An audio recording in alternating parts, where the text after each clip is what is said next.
The hardest part has got to be when the decision is made to stop a search. That's probably the hardest part.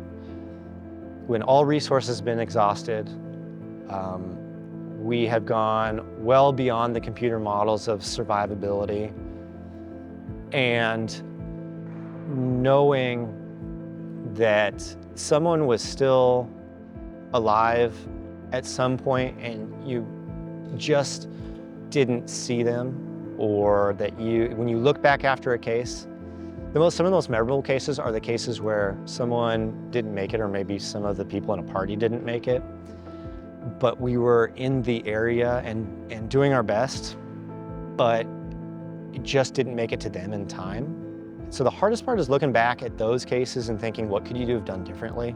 Could we have done more? If I had only made one decision that was slightly different, would someone else still be going home to see their wife or husband? That's the hardest part, is looking back and thinking, we did our very best, I know that, but what could we have done differently to have a better success? And success means bringing everyone home. It's not realistic to think that you're always gonna be at 100% success. But it is realistic to think, did we try our best? Did we learn everything we could? And can we do anything better next time? I think the stuff that keeps me up at night is wondering, what might those last moments have been for someone? Could they hear the helicopter? Were we even in the right place?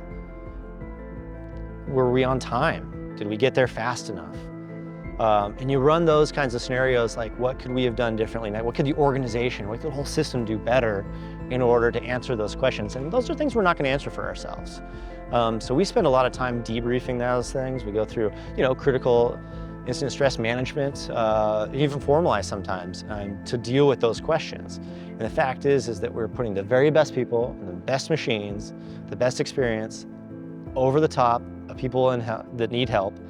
And hopefully we get there on time, and Mother Nature gives us a window to swoop in and help them. And not being able to always be able to provide that is probably the hardest part.